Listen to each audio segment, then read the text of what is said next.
A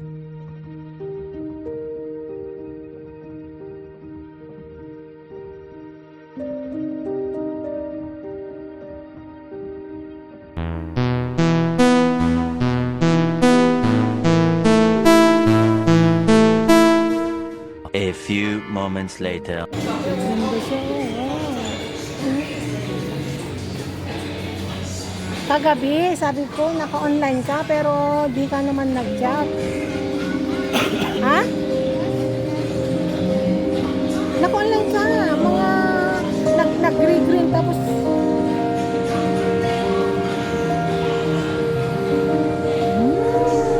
mga mga mga 7 na naka-online. Naka-online ka, mahal. Totoo lang. Kaya ako nag-chat.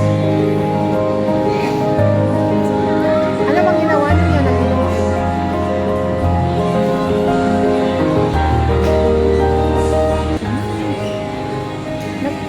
Nalobat ka sa gitna ng gabi siguro, pero nung mga alas 7, naka-online ka. Naka-online, totoo mahal, naka-online. Ano bang ginawa mo doon? Nag-inuman kayo? Ha? Nag-inuman kayo? Imposible naman. Hindi, anong ginawa niyo? Kailangan naman hindi ka nag-inuman. Kaya gabi-gabi umiinom sila.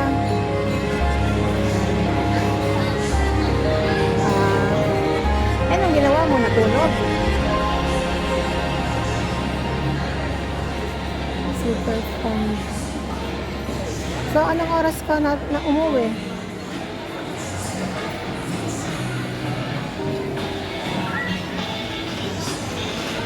Sarap kumain. Wala namang pera. Mahal na restaurant mga to. Ayan o, sarap o, mores. Ayan o, bread. Mamahalin mga pagkain dito. Hanggang Jollibee lang kami. Nagbaon kasi ako. Tapos binigyan ako. Si Girlie nasa Sampalo. Nanood siya ng robot na lumalakad sa Sampalo. Ang daming tao. Ni live niya. Nakita ko. Andun yung dalawang robot. Lumalakad. Lumalakad yung robot. Ayaw papunta doon kasi mainit. Pinipigilan nga ako ni Luna na maglabas eh. Tinakbuhan ko lang siya. Bitbit ko yung basura. Tinakbuhan ko siya. Umiiyak siya. Ayaw niya akong palabasin. Sabi niya, uuwi daw ako. Hindi ako uuwi. Mag-day off lang siya, sabi ng nanay. Ay wala, umiyak siya ng umiyak. Umiyak siya ng umiyak. Ang ginawa ko. Pakunwari tapon ko ng basura, di na ako nagpakita. Nagtago ako.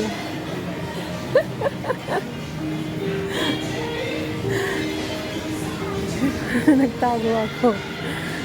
Kaya kawawa yan. Dating ng araw, hindi ko alam kung anong gagawin ko. Bahala na. Alam na mahabang buhay ako sa kanila. Hindi Pagod na rin ako. Tapos pa lang yung mga obligasyon, makaipon ako ng konti. Uwi na ako. Wow, happy. Ganun din si Girlie eh. Pagod na rin ako, sabi niya. Ha?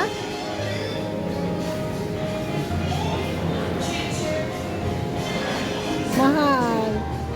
Pag nagpakita na ako doon kay Girlie, bitbit ko pa naman yung binigay na amo na mooncake naming dalawa. Pag nagpakita na ako noon, mahal, hindi na ako makapag-vlog. Ang pupunta namin sa bundok, mamaya nagpa na naman yung pan ko pa ako, nag-cramps. Nag-cramps tong mga hita ko eh. Sobrang pagod siguro. Hindi pa nga ako kumain eh. Hanggang ngayon, bitbit ko pa rin yung pagkain ko mula kanina umalis ako mga 9:30 siguro hanggang ngayon. Malayo to eh. Sumakay lang ako doon sa Flower City ko, nilakad ko na hanggang dito eh. Ang layo kaya to. Ito yung dulo-dulo ng Parisian, studio. Pag malaman ni Girlie kung saan ako nagpunta, grabe. Sabi naman yan, ba't ka dyan ka nakapadpad? Kalayo-layo yan. Nilakad ko lang eh. Para makapag-vlog. Kasi mga premiere ko, nasa November November na ako eh. November 15 yata. I-upload ko na nga. I-upload kasi nagkuhan yung cellphone ko. Nabavirus ako dito. Hindi ko alam. Marami pang hindi ko madilit-dilit kasi nag-alangan ako baka mawala yung mga apps na kailangan eh. Mama katulad na nagpakahirap akong ibinali. Mahirap hindi nagpuputing-ting ng mga cellphone eh. Hindi alam eh. Kaya nga sabi ko, makauwi lang ako, pakuting-ting ko sa'yo. Kasi na pala to. Oh, napadpad na ako dito sa mga toys. Ay, nakaka-copyright na ako. Dito pala ako sa Super Sun. Ayan. Ayan. Bye-bye.